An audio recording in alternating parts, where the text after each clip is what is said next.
infection prevention and control. Please wash your hands. The pelvic cavity is a part that extends from the pelvic brim above to the pelvic outlet below. The pelvic cavity is a part between the pelvic brim and the pelvic outlet. That means the cavity is this part in the middle. This one in the middle is the cavity. Of course, cavity means space, so you can be able to see this space, which accommodates many organs like the bladder, the uterus, the uterine tubes. They are all found in the what? In the cavity here. So the cavity is circular in shape, and it is very important because internal rotation of the fetal head takes place in the cavity. Here, internal rotation of the fetal head. In case there was any, in case of descent, there is going to be internal rotation. After engagement, there is going to be internal rotation of the fetal head like that. So the fetal head rotates inside the pelvic what? Cavity. Yes, like that during its mechanism. We shall look at mechanism of labor later, not today, but at least you have known that the cavity is that part where the fetal head rotates during its mechanism as it passes through the birth canal. The circumference of the cavity is 36 centimeters, and the cavity is having boundaries. Boundaries are places where it is demarcated, or where it demarcates from where it runs. The parts that are surrounded, by it or itself, the parts that it is made up of. We have the boundaries. Posteriorly, we have the hollow of sacrum. This is the sacral hollow, if you could remember. And then this sacral hollow is a posterior boundary. Anteriorly, we have the symphysis pubis. This is the symphysis pubis, this one.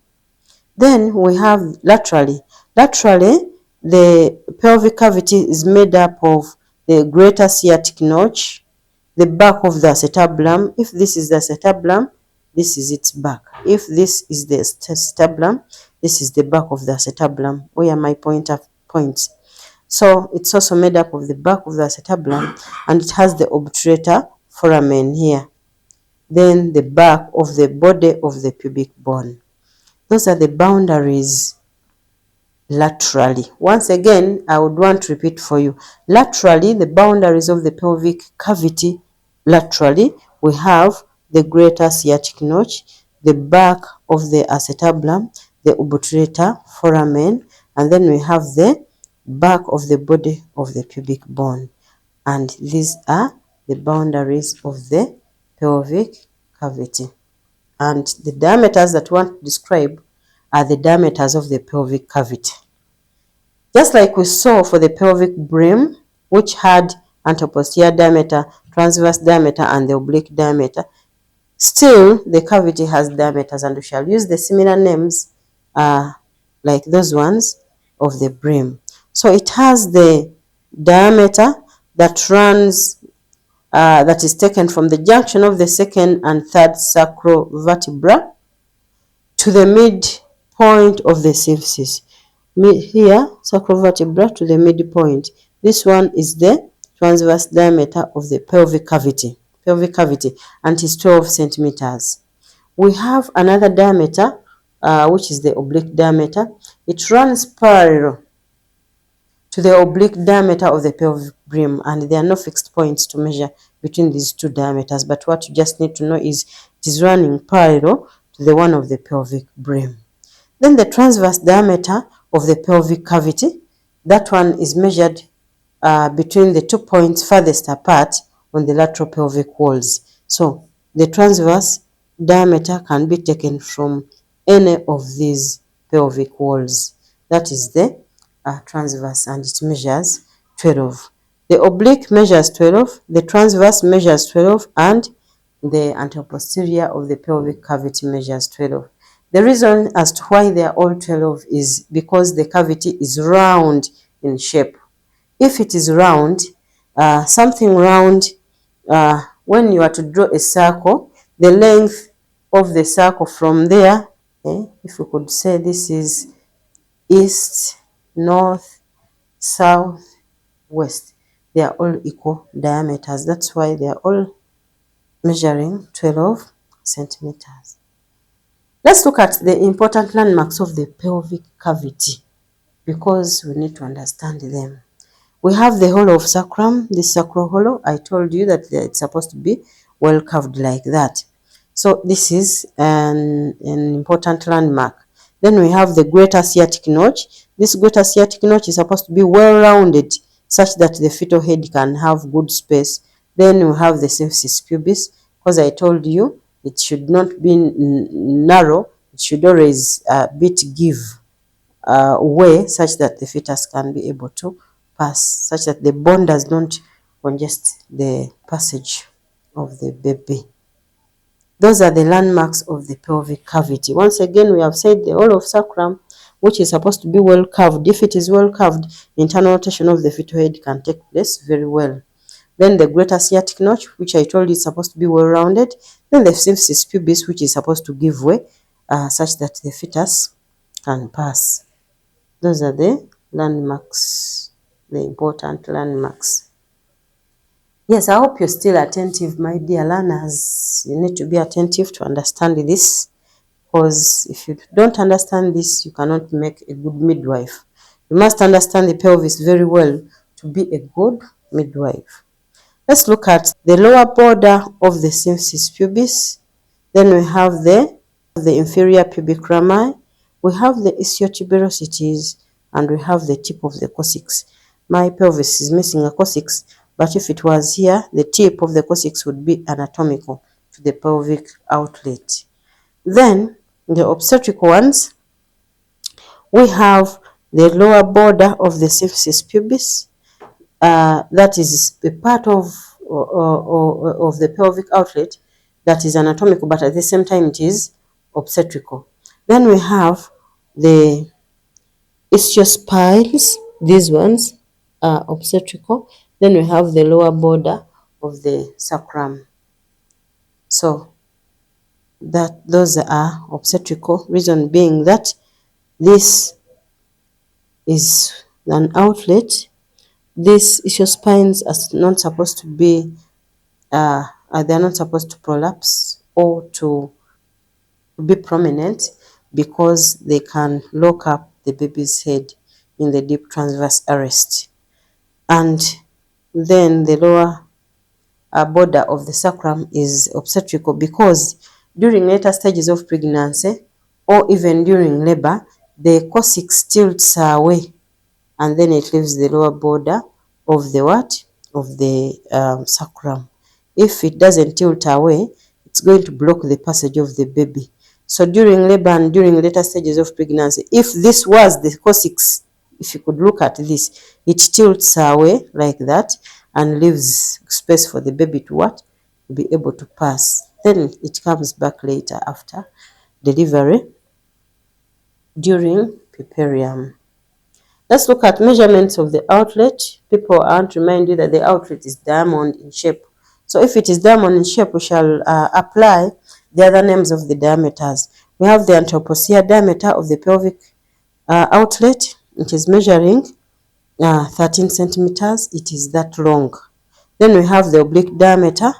The oblique diameter is measuring 12 centimeters, and the transverse diameter is measuring 11 centimeters.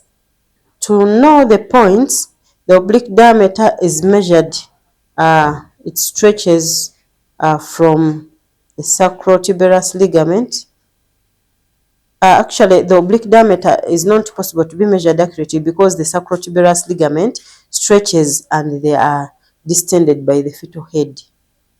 But it is accepted as lying parallel to the oblique diameter of the pelvic brim and cavity, and at least it should be measuring 12 centimeters.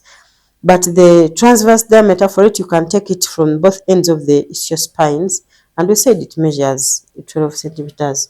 While we said the anteroposterior diameter is taken or is measured from the lower border of the symphysis pubis. Lower border of the symphysis pubis is here to the lower border of the sacrum, which is this. So this is the anteroposterior diameter pelvic outlet. That is the anteroposterior diameter, and it is measuring 13 centimeters, and it is longer than the others. That is the pelvic outlet regarding the diameters. Its important landmarks we can know. We have the coccyx. The coccyx is important because it has to tilt backwards to allow the baby to pass. Then we have the subpubic arch, which should accommodate 2 fingers at least. It should have some space. Should be a bit wide to allow the passage. Then we have the ischospines, very important because I said they are supposed to be blunt in a gynecoid pelvis. They are not supposed to be extended.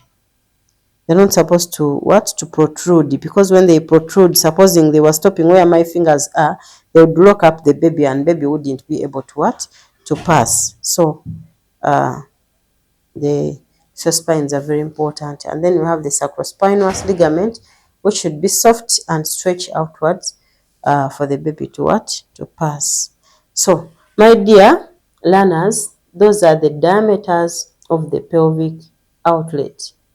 I want to also take you through the conjugates. Conjugates are the diameters that are taken during vaginal examination. When one is performing a vaginal examination, they are using a diagonal conjugate to fill. Probably they can use it to do the pelvic assessment, as we shall see, but this is the diagonal conjugate. The diagonal conjugate is taken from the lower border of the symphysis pubis to the sacropulmonary, and it measures 12 to 13 centimeters. We have the obstetrical conjugate for it. It is taken from the inner border of the symphysis pubis to the sacropulmonary, and then the anteroposterior diameter that we saw. So what is important is the diagonal conjugate, which we use when we are performing a vaginal examination to be able to find out the state of the cervix, vagina, to know whether the cervix is open, and to see whether baby will be able to pass through a particular pelvis. Those are the conjugates, my dears. Finally, we can look at the functions of the pelvis. Majorly, the pelvis helps in passage of the fetus in case it is a normal vaginal birth, and this pelvis here we see protects all the internal organs, because we said in this cavity we shall find the uterus, cervix, uterine tubes, the ovaries, all those, bladder, all of them are protected by the pelvis. This pelvis also transmits the weight of the trunk to the legs, acting as a bridge between the femurs and the lower limbs of the trunk. This bone is the largest bone formation that you know already, and so it transmits the weight of the trunk. This trunk here is seated on the pelvis, and it transmits also the weight of the of the legs, because it is connected to itself by the head of the femur. So the head of the femur are inserted into the pelvis, so it hangs them. So that is a function. Of course, it will help in movement and add on the functions, but those are the functions of the pelvis. So my dear learners, we have looked at the true pelvis, where we said we have the pelvic brim, the cavity and outlet. And what is so special is we have seen that all of those parts of the true pelvis are 36 centimeters by circumference. So that means a fetus that is at least below 36 centimeters will be able to pass through the pelvic brim, the pelvic cavity, and can be able to access the environment through the pelvic outlet, and it is delivered to the mother's body. That's what I had for you today. We can look through the notes and read more about the true pelvis. It's important. Let's get to learn it. Thank you for being attentive. I love you so much, my learners.